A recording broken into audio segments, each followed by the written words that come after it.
Kiujumla maandalizi ya mwisho tumemaliza kuyafanya sasa hivi hapa, na kikubwa kile ambacho tumekiandaa ndio kila kitu ambacho tunakuja kuimplement katika mchezo wetu wa kesho. Tushaandaa game plan iko sahihi na iko sawa sawa, na mapokeo kwa wachezaji yalikuwa mazuri. Kilichobaki ni wachezaji tu waweze kuamka salama kesho, waweze kuja kumalizia asilimia kadhaa ambazo zimebaki ambazo zitakuwa katika pitch hapa. Sisi tumejiandaa kwa mechi zote, lakini pia vile kuna baadhi ya mechi tunaziandaa kutokana na mpinzani husika.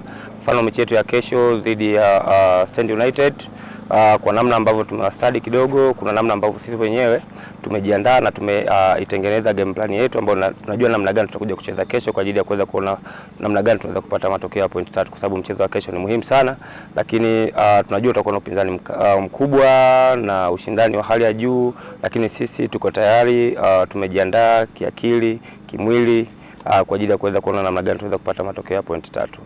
Hakuna mashaka yoyote kuelekea mchezo wa kesho, kwa sababu the way ambavyo timu ilivyo na the way ambavyo tumeiandaa timu, nafikiri ni kusubiria tu iweze kufika kesho. Nafikiri ndani ya dakika 90 matokeo yatakuwa ni mazuri sana. Niwaombe tu mashabiki wa Geita Gold waje kwa wingi kuja kuishuhudia timu yao ambayo ni timu pendwa, timu ambayo inawakilisha mkoa wao, waje kuisupport kama ambavyo siku zote wanaisupport, na tunawaahidi katika mchezo wa kesho wataondoka na furaha ya point 3. Mpira hauchezwi na historia, mpira unachezwa uwanjani, na mpira unachezwa the way ambavyo unakuwa umejiandaa.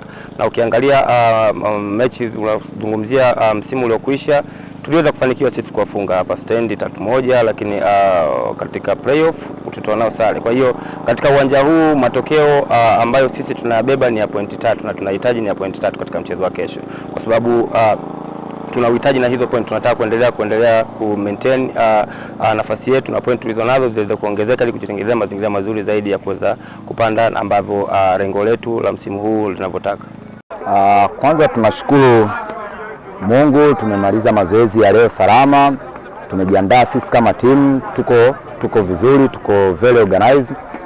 Mchezo wa kesho utakuwa mgumu kwa sababu timu tunaocheza nayo inatafuta nafasi kwa upande wake, lakini sisi kama Geita Gold tumejiandaa kwa ajili ya point 3 ili mradi tujiweke sahihi kufuatilia msimamo wa ligi ulivyo. Hiyo tunajua tuna deni kubwa sana na mashabiki wa Geita, lakini niwapongeze, ni watu wenye uvumilivu kwa kipindi cha nyuma tulichopitia, lakini sasa hizi wamezidi kuongezeka kwa wingi. Wanajua Geita Gold ni timu yao, timu yenye upendo, na sisi kama wachezaji tunajua tuna deni kubwa. Kwa hiyo jukumu letu siku ya kesho ni kuwapa pointi 3 zilizokuwa na ushindi wa magoli mengi.